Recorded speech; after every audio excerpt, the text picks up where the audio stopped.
सोचो कभी ऐसा हो सकता है कि जेनो को फील हो कि वो कुछ भी नहीं है।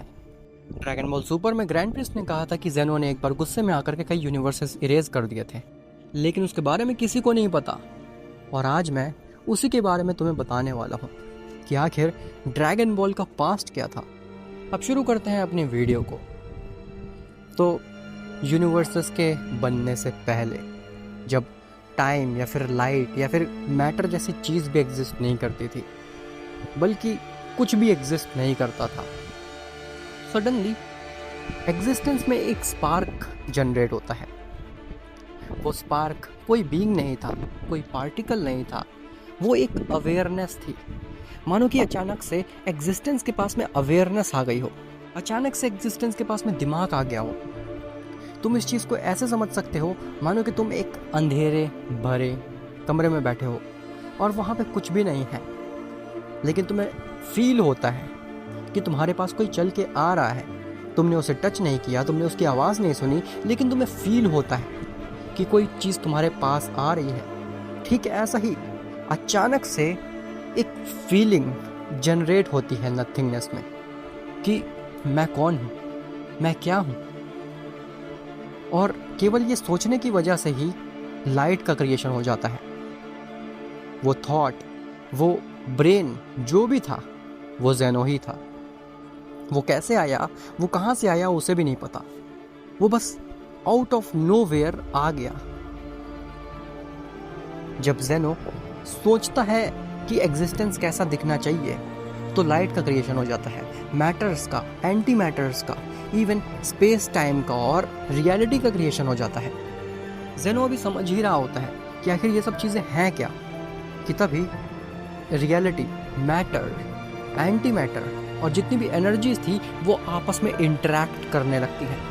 टाइम और स्पेस ये आपस में इंटरैक्ट करने लगता है और आपस में इंटरैक्ट करके एक यूनिवर्स क्रिएट कर लेता है खुद ब खुद, बिना जेनो के कुछ सोचे या फिर उसके कुछ किए। और इस तरीके से जेनो अपना पहला यूनिवर्स क्रिएट करता है, वो भी बिना किसी चीज़ को जाने हुए। जेनो का क्रिएट किया हुआ वो पहली क्रिएशन थी, वो पहला यूनिवर्स था।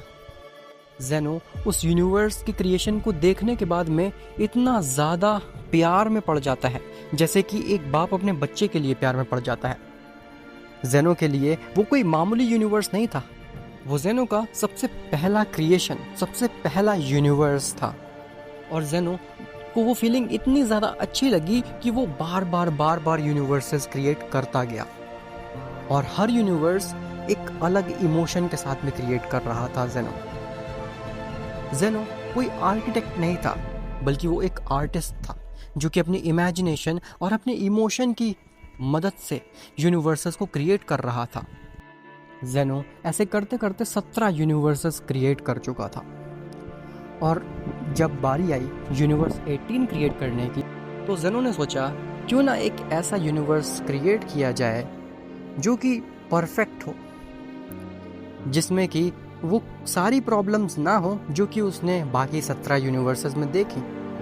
जेनो ने 17 यूनिवर्सेस क्रिएट किए और हर यूनिवर्स में कुछ ना कुछ प्रॉब्लम्स और एरर्स थे। और जेनो उन सब को फिक्स करके क्रिएट करता है यूनिवर्स 18 को, जो कि पूरी तरीके से परफेक्ट होता है। यूनिवर्स 18 इतना परफेक्ट होता है कि उसकी सिविलाइजेशन बहुत जल्द ही इवॉल्व करने लगती है। यूनिवर्स 18 की सिविलाइजेशन बहुत जल्दी सिटीज़ क्रिएट कर लेती है, एक ऐसी पावर क्रिएट कर लेती है जो कि यूनिवर्स 18 के अपॉइंटेड गॉड ऑफ डिस्ट्रक्शन को हराने के कैपेबल हो। और धीरे धीरे करके यूनिवर्स 18 इतना ज़्यादा पावरफुल हो गया कि यूनिवर्स 18 की सिविलाइजेशन को लगने लगा कि वही क्रिएटर है, वही सब कुछ है। उन्होंने जेनो की तरफ देखना ही बंद कर दिया। यूनिवर्स 18 के बीइंग्स ऐसे नहीं थे कि वो जेनो से चिढ़ते थे या फिर वो जेनो से ज़्यादा पावरफुल थे या फिर वो जेनो को ख़त्म करना चाहते थे। बस अब उन्हें जेनो की ज़रूरत ख़त्म हो गई थी। अब उनके पास में ऐसी टेक्नोलॉजी आ चुकी थी जिससे कि वो अपनी सिविलाइजेशन को हमेशा हमेशा तक जीवित रख सकें बिना किसी प्रॉब्लम के। और इसीलिए उन्हें अब जेनो की ज़रूरत ही नहीं थी। बाकी 17 यूनिवर्सेस में सारे बीइंग्स जेनो को अपना गॉड मानते थे, क्योंकि वो इतने इवॉल्व हुए ही नहीं थे। उन्हें लगता था कि सब कुछ जेनो कर रहा है, लेकिन यूनिवर्स 18 के बींग्स इतने ज़्यादा इवॉल्व हो गए कि उन्हें जेनो की नीड ही ख़त्म हो गई। और यूनिवर्स 18 का डिस्ट्रॉयर सोलैरियस, जो कि सभी गॉड ऑफ डिस्ट्रक्शंस में से सबसे ज़्यादा पावरफुल और सबसे स्ट्रॉन्गेस्ट, इसी के साथ साथ सबसे वाइजेस्ट भी था, वो काफ़ी अच्छा गॉड ऑफ डिस्ट्रक्शन था। उसने भी यूनिवर्स 18 की सिविलाइजेशन को नहीं रोका, क्योंकि उसे लगा था कि सिविलाइजेशन ऐसे ही तो ग्रो करती हैं और यही मतलब है डेवलपमेंट का। जिसके बाद में सोलैरियस भी जेनो को फॉर ग्रांटेड लेने लगा था। ना वो जेनो के सामने अपना सर झुकाता और ना ही वो जेनो के सामने बिहेव करता। सोलैरियस को लगता कि अब उसे जेनो की ज़रूरत ही नहीं है, और यूनिवर्स 18 के सभी बीइंग्स को ये लगता कि जेनो की उन्हें कोई ज़रूरत ही नहीं है, और वो सभी बीइंग्स जेनो को बस एक लक्की बीइंग मानते थे, जो कि लक की वजह से इतना पावरफुल बन गया, एग्जिस्टेंस का रूलर बन गया। जेनो को ये चीज़ गुस्सा नहीं दिलाती, बल्कि जेनो को काफ़ी डिसअपॉइंटमेंट फील होता है अपने आप से कि मेरा कोई है ही नहीं इस पूरे एग्जिस्टेंस में। मैंने इन क्रीचर्स को क्रिएट किया और अब इन्होंने मुझे मानने से ही इनकार कर दिया है। अब ये इतने पावरफुल हो गए हैं कि इन्हें लगता है कि मैं कुछ हूँ ही नहीं इनके लिए। ये भूल चुके हैं कि मैंने इनको पाल पोस के बड़ा किया है, मेरे लिए ये बच्चे की तरह थे। लेकिन उन्हीं बच्चों ने जेनो को ऐसे धुतकार दिया जैसे कि जेनो उनके लिए कुछ है ही नहीं, और ये चीज़ जेनो को अंदर से काफ़ी ज़्यादा अकेला और सैड बना देती है। और जैसे ही जेनो सैड होता है, वैसे ही यूनिवर्स 18, यूनिवर्स 17, यूनिवर्स 16, यूनिवर्स 15, 14, 13 ये एक एक करके इरेज होने लगते हैं, क्योंकि जेनो की इमोशंस सभी यूनिवर्सेस से डायरेक्टली कनेक्टेड थे। अगर जेनो को सैड फील होता तो फिर यूनिवर्सेस खुद ब खुद इरेज हो जाते। अगर जेनो को अच्छा फील होता तो फिर यूनिवर्सेस ग्लो करने लगते और एक्सपैंड करने लगते। अगर जेनो को बोर फील होता तो फिर यूनिवर्सेस में केओस मच जाता, प्लैनेट्स और गैलेक्सीज कोलाइड करने लगती आपस में। तो जेनो अभी तक अपनी पावर्स को पूरी तरीके से कंट्रोल नहीं कर पाया था। उसकी इमोशंस डायरेक्टली कनेक्टेड थे यूनिवर्सेस से, और जैसे ही जेनो को सैड फील होता है, वैसे ही यूनिवर्स 18 से लेकर के 13 तक के सभी यूनिवर्सेस इरेज हो जाते हैं। जिसके बाद में जेनो अपने इमोशंस के ऊपर कंट्रोल करता है, और यूनिवर्स 1 से लेकर के 12 तक के यूनिवर्स बच जाते हैं इरेज होने से। लेकिन जेनो को ये समझ में आ चुका था कि वो अकेला है पूरी एग्जिस्टेंस में, और अगर जेनो खुद ही यूनिवर्सेस क्रिएट करेगा तो फिर ऐसी प्रॉब्लम्स आती रहेंगी, क्योंकि जेनो के पास में इमोशंस थे। उसका बिहेवियर काफ़ी ज़्यादा चाइल्डिश था, उसे काफ़ी अच्छा लगता था यूनिवर्सेस क्रिएट करना, लेकिन यूनिवर्सेस किस तरीके से सिस्टमैटिक वे में क्रिएट करना है, यूनिवर्सेस की क्या बाउंडेशंस होनी चाहिए, ये उसे नहीं करना आता था। और तभी जेनो डिसाइड करता है कि वो अपना ही एक काउंटर वर्जन क्रिएट करेगा। जिसके बाद में जेनो क्रिएट करता है ग्रैंड प्रीस्ट को, जो कि जेनो का ही एक पार्ट, जेनो का ही एक अंश होता है।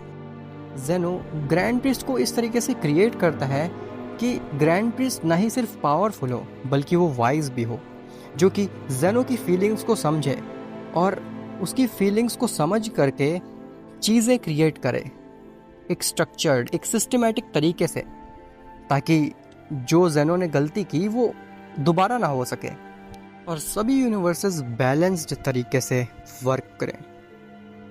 जेनो की अपनी विजडम का फिजिकल फॉर्म था ग्रैंड प्रीस्ट। जैसे ही ग्रैंड प्रीस्ट को जेनो ने क्रिएट किया, उसी समय से ग्रैंड प्रीस्ट जेनो की हर एक इमोशन को, उसके हर एक मन की बात को समझ सकता था बिना जेनो के कुछ बोले। जिसके बाद में ग्रैंड प्रीस्ट जेनो का अधूरा काम पूरा करता है। ग्रैंड प्रीस्ट बचे हुए 12 यूनिवर्सेस को परफेक्ट बनाता है जेनो की फीलिंग समझ करके। ग्रैंड प्रीस्ट 12 यूनिवर्सेस में ट्विन यूनिवर्स का सिस्टम लाता है, जिससे कि जो भी यूनिवर्स का सम 13 होगा वो एक दूसरे के काउंटर पार्ट होंगे, वो एक दूसरे के क्लोन यूनिवर्स होंगे। इसका फ़ायदा ये था ताकि यूनिवर्सेस में एसिमेट्री या फिर कोई भी यूनिवर्स इतना ज़्यादा पावरफुल ना हो सके जिस तरीके से यूनिवर्स 18 था।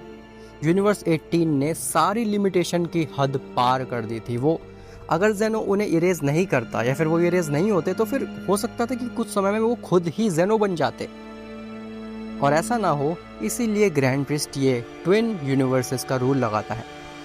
इसी के साथ साथ ग्रैंड प्रिस्ट अपने एंजल्स को क्रिएट करता है, एंजल बच्चों को, चाइल्ड्स को क्रिएट करता है और उन्हें अपॉइंट करता है यूनिवर्सेस में, जो कि ना केवल गाइड करेंगे डिस्ट्रॉयर को बल्कि मॉनिटर भी करेंगे डिस्ट्रॉयर को कि कहीं वो कुछ गलत तो नहीं कर रहे अपनी पावर्स का इस्तेमाल करके, या फिर यूनिवर्स में कुछ सिविलाइजेशन ज़्यादा पावरफुल तो नहीं हो रही हैं। और ये थी ड्रैगन बॉल की पीछे की कहानी, जो कि ड्रैगन बॉल सुपर में नहीं बताई गई। कैसे जेनो क्रिएट हुआ, आखिर ये ट्विन यूनिवर्सेस का रूल क्यों लगा, और आखिर वो कौन से यूनिवर्सेस थे जो कि जेनो ने इरेज किए।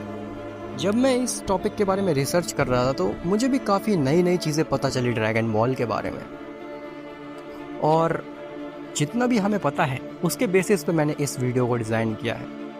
इसी के साथ साथ जो नेक्स्ट वीडियो होने वाली है वो इस चीज़ के ऊपर होने वाली है कि आखिर जो यूनिवर्स 18 का डिस्ट्रॉयर था सोलैरियस, या फिर यूनिवर्स 13 से लेकर के 18 तक के जितने भी डिस्ट्रॉयर्स और बीइंग्स थे, अगर वो टूर्नामेंट ऑफ पावर में होते तो फिर आखिर टूर्नामेंट ऑफ पावर कैसा होता।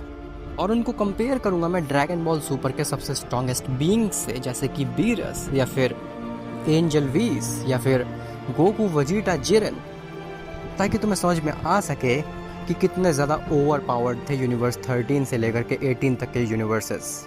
तो मिलते हैं तुमसे नेक्स्ट पार्ट में, तब तक के लिए बाय बाय।